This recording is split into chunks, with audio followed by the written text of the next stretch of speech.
challenging is that for some people this seems sudden, when in reality we've been talking about this for 3 years.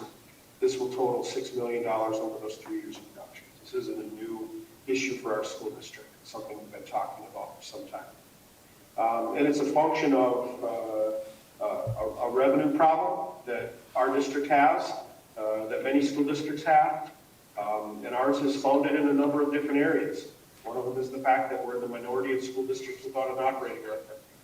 A resolution to that, even if we were treated like an average school district, would be in excess of $2 million in revenue a year. The federal government's never made good on its promise to fund special education. That's a $2 million revenue item for us.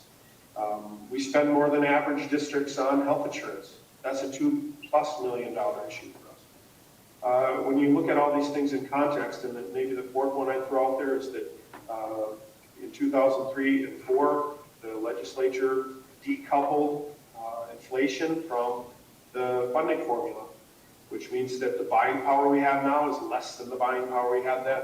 That's a $2+ million issue in revenue that we struggle with. When you look at those things in aggregate, we're talking about $10 million worth of difference from where we could be or should be from where we are now. Those are just 4 on the surface items that lead us to a place where we are now. The second thing I think I'd add is that there's an incredible amount of sensitivity that we try to maintain through this process.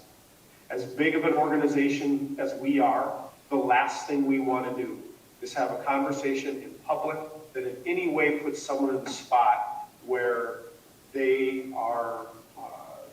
might hear something or know something in front of when a decision has been made. And we want to try and maintain the integrity of the process and the dignity of our staff to the utmost, to the degree we can.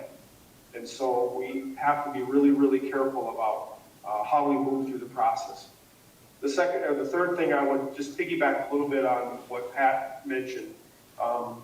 The target that we set, which was to reduce more than $3 million, was based on the recommendation of that number in an effort to balance our budget for the next fiscal year, which is our first goal really in becoming healthy as a school district, which benefits our students, our staff, our community. We can't be healthy without balancing that budget. That's where that target came from.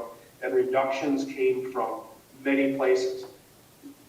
The certified staff happens very publicly because it's driven by statute. There's statute specific to these items in here, and specifically to the unrequested leave of absence. Our role isn't identifying people as much as it is identifying areas and programs, the individual people that end up in this position. That's really a function of seniority and stranding. And we work with the union to identify how those reductions end up affecting our staffing group. But our teaching group only makes up a portion of that $3.4+ million.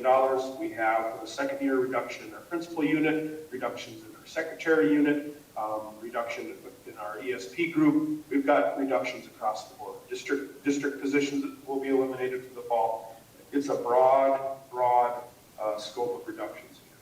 So the process has been it culminates tonight, but it's the result of months of work. I think our principals had 7 or 8 meetings to work through this, right down to the piece of what language do we use so that we're trying to be consistent with people. Again, to respect their dignity as much as we can, because it's a really, really tough process to go through. This has been a discussion that has been going on actually since I got on the board. We have been deficit spending since I entered the board 5 years ago.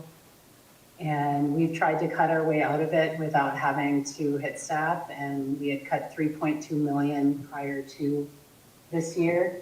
And we just have to get balanced or we're going to be in trouble. And so a lot of thought, administration put a ton of thought and hours, and they feel this is not an easy task, but balancing the budget is something that we need to do for a lot of reasons, both for now, but also financially and being fiscally responsible into the future. So this isn't a fun meeting. None of us wanted to do this meeting. Nobody likes to talk about this, but I think if you have questions, call.